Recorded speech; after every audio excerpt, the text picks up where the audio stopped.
What's going on YouTube? All bark and no bite.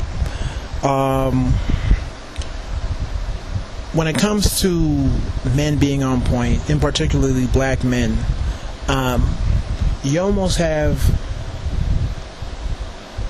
three types of women, okay, when it comes to those who want to get with your program and those who don't.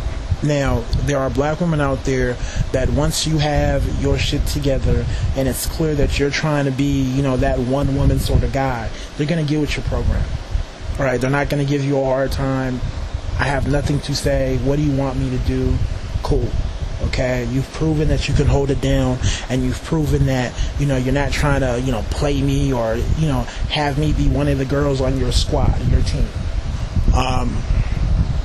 You have Group B. Group B is that stubborn type that even if you are on point, they're still going to give you a hard time.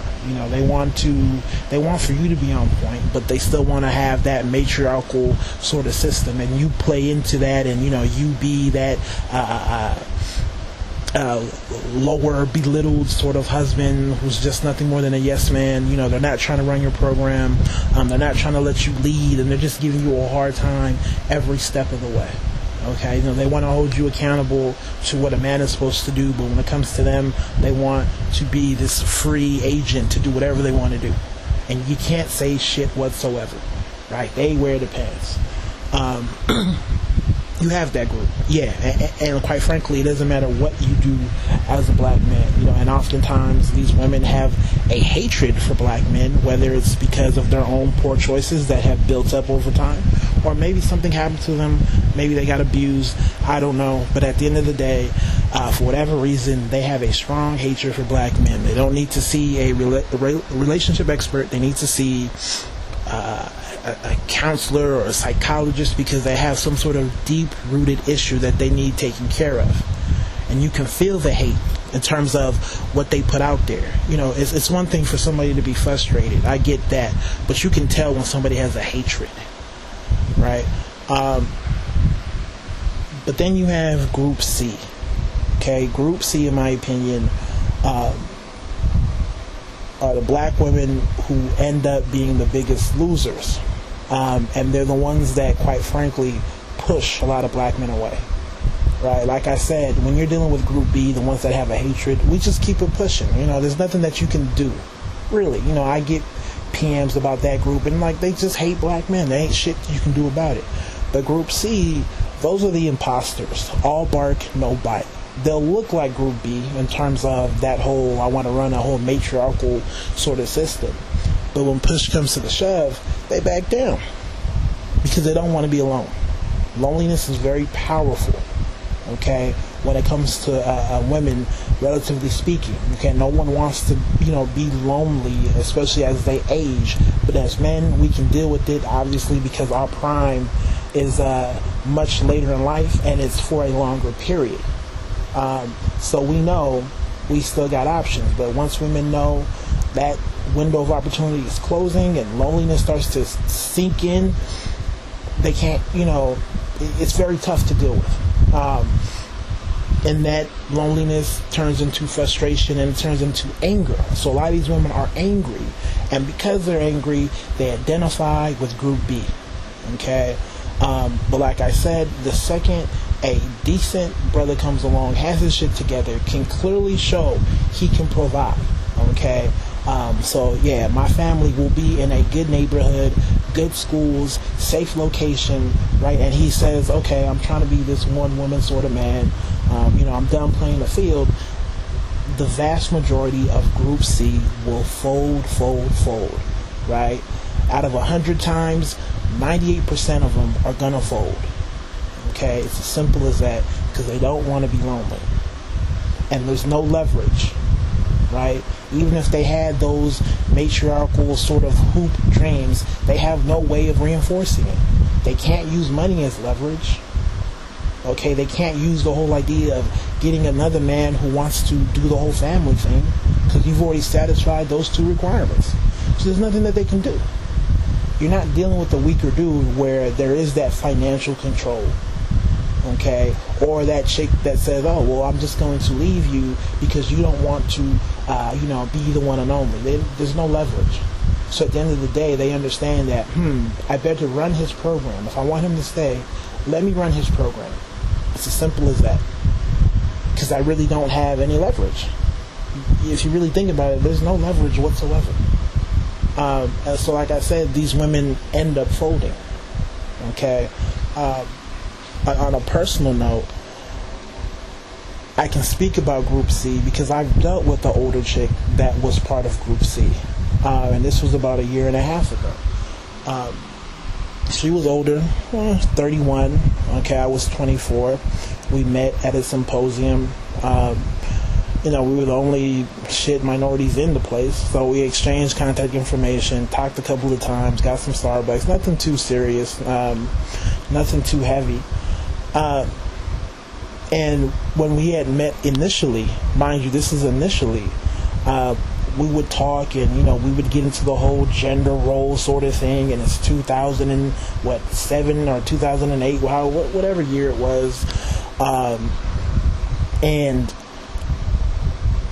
you got that whole matriarchal sort of rhetoric, okay, and what they're not going to do. I'm working X, Y, and Z, I'm bringing in the money, and you got all that.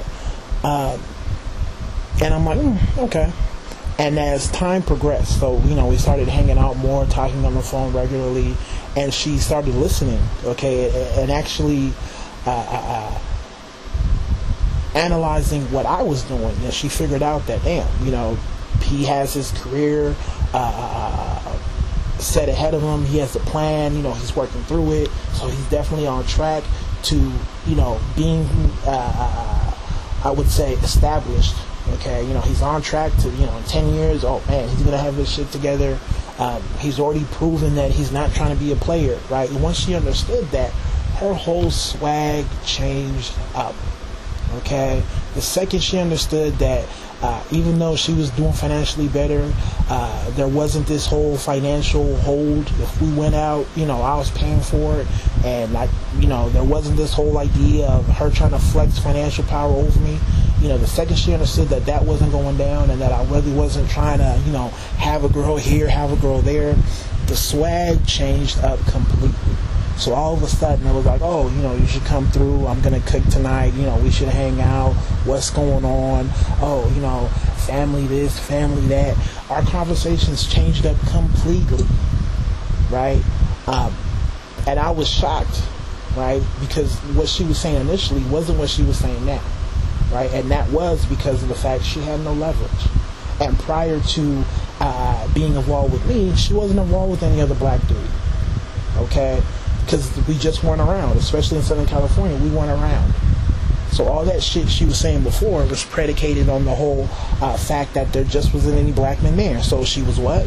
Frustrated. And frustration turns to anger. Okay, she was probably one of those women listening to all those blog talk radio shows and reading articles here about, black women, your happiness can come without a black man, and you don't need this shit and that shit. And the second she finally got a decent dude, okay, mind you, I'm not a stand-up. I don't try to be, I'm not trying to claim I'm a mega baller and I'm doing this. I'm just a normal, hard-working dude. She folded, okay? And mind you, she was doing extremely well financially. She wasn't struggling at all, okay? And she folded. And like I said, that's Group C for you. But like I said, these women get hurt at the end of the day because a lot of brothers aren't going to go through that process, right? All the time that it takes for them to finally get it, right? If I met the same chick now, and the first time we went out, she was talking about that whole it's 2010 bullshit, I would have just ended it right there, right? Because I really don't have the time for that. And a lot of productive men black men don't have that time. We're worrying about work, school, or whatever we have to handle. There's no time to try to convince somebody or put up with somebody till they get it, that they really don't have any leverage. There's no time, and like I said, this is where they get hurt. Because there's other women, okay, who have no problems in saying, I'm running your program. Damn, you can support a family. Damn, you actually want to be here. I have no leverage. So I'm not even going to waste any time playing any games with you. I'm not saying, oh, white women do it. I'm just saying there's women out there that will submit with the quickness, right? Other black women will do it too. But what I'm saying is, Group C, you guys will eventually get there, but it takes too much time for you guys to get there. Okay, no one wants to play that game. No one's going to sit there and put up with the bullshit.